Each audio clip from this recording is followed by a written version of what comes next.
Here's a headline that could have happened in 2026. A temple committee caught up in a scam. Two men murdered in the dark. Jewels meant for the god vanishing into private hands.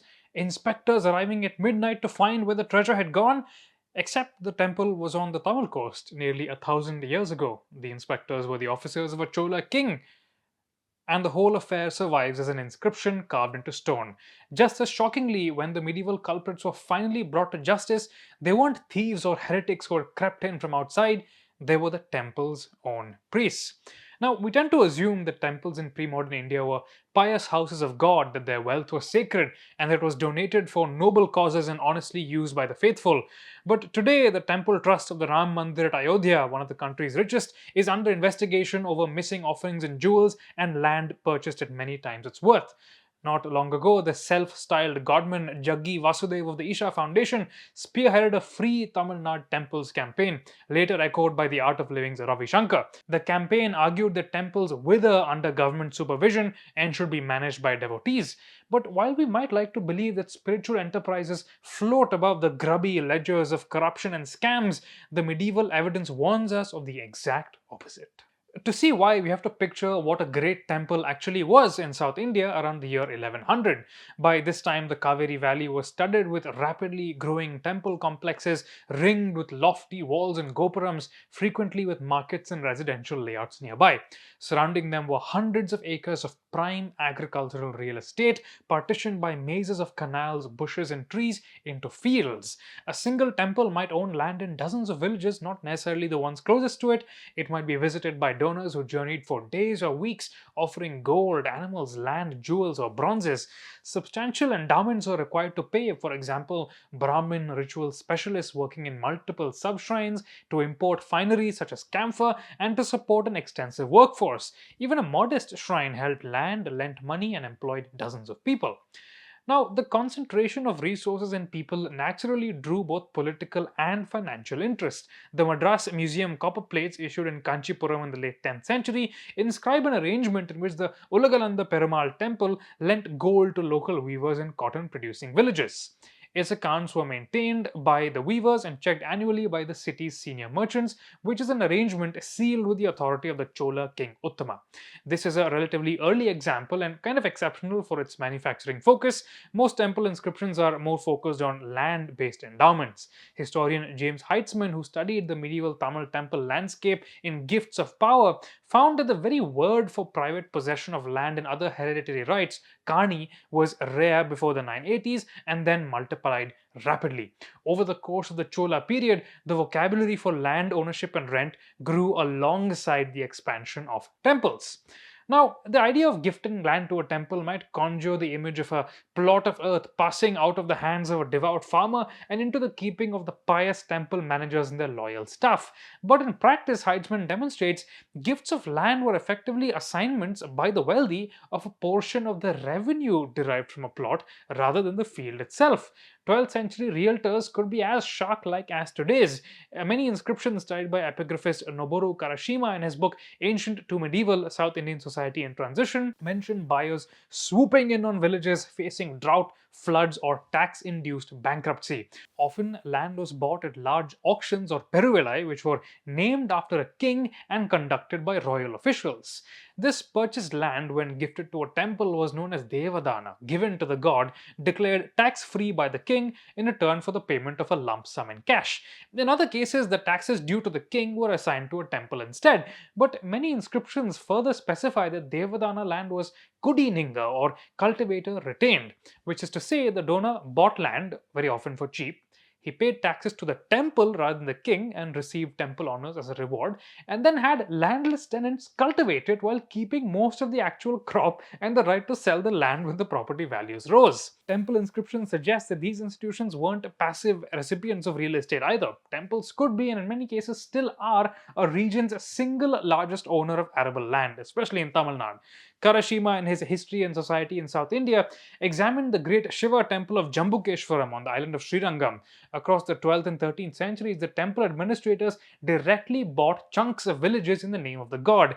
In one case, 39 separate sellers over 5 transactions sold land that they had themselves brought up from earlier holders. Any similarities to ongoing temple land scandals are purely coincidental. So, Kudininga was one of many types of Devadana temple land. Just to recap, it was one in which the land changed hands, the profits were made, but the actual people who tilled the soil stayed the same. Only the primary recipient of the harvest changed. Now, another type, which was altogether more worrisome, was Kudinikki, which came with the eviction of the farmer. Karashima found several examples of this at Kilpaluvur on the Kolidam River, where farmers were driven away in huge numbers as military magnates consolidated land. The situation was so alarming that several 12th century Chola kings attempted to restore property rights to the displaced farmers and banned lordly families or Rajakulavar from buying land at auctions. Later inscriptions suggest that all this was in vain, though. The cultivators who returned soon surrendered their lands again to the armed warlords. It's unclear whether this was a voluntary surrender or not.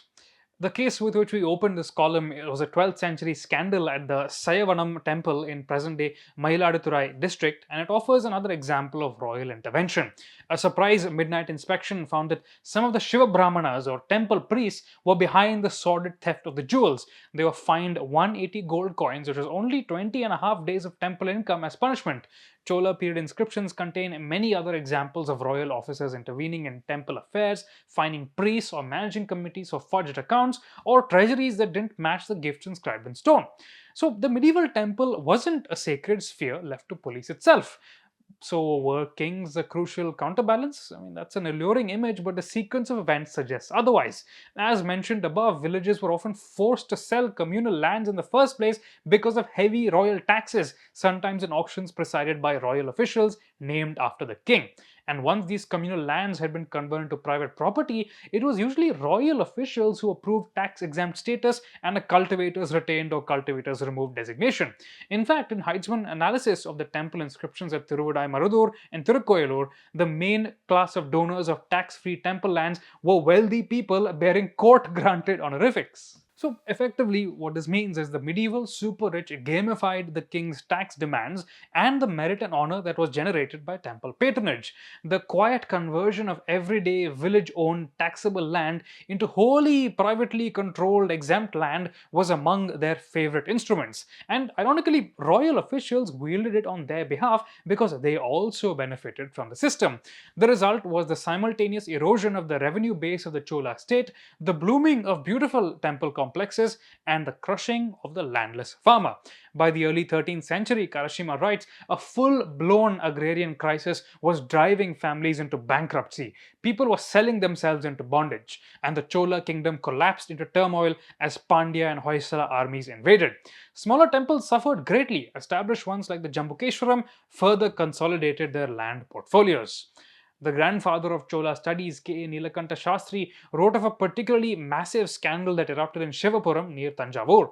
In the chaos of the 13th century, a pair of Brahmin priests seized control of the temple and hired mercenaries from Karnataka, perhaps the chaff of a roving Hoysala army, to extort the sum of 50,000 gold coins from the surrounding villages. Pegged only to the value of gold, not purchasing power, that's between 100 to 200 crore rupees today. They also stole from the temple, they refused to pay tax, and gave a necklace intended for a goddess to their concubine. It was the village assembly, outraged, who finally took charge of the situation, accusing the priests of treachery against Shiva and the king, and stripped the culprits of all their properties. Ironically, Shivapuram saw another temple scandal in the 1970s when an unearthed Nataraja bronze was replaced with an imitation. Following the collapse of the Chola state, there were many instances of collective action to restore temple services, both by traditional village assemblies and by regional super assemblies of dozens of caste groups. In the long term, though, the structural changes to land ownership were irreversible. Temples gradually became open to patrons of more diverse backgrounds, but in general, land owning elites continued to hold pride of place. Now, the historical record doesn't make the case for the government bureaucrat over the temple committee. Instead, it warns us that both had a vested interest in benefiting materially from temples, as did some of the wealthiest medieval patrons. Contemporary debates about temple autonomy miss this nuance. God is perfect in the hearts of his faithful, but that perfection rarely extends to the political patrons or the managers of the offerings. I'm sure this might be a controversial opinion, so if you have questions or comments, we'd love to hear them. Follow us everywhere on social media. You can find me on Instagram at Anarbuddha and on Twitter at Ekanisati. We'll see you next week.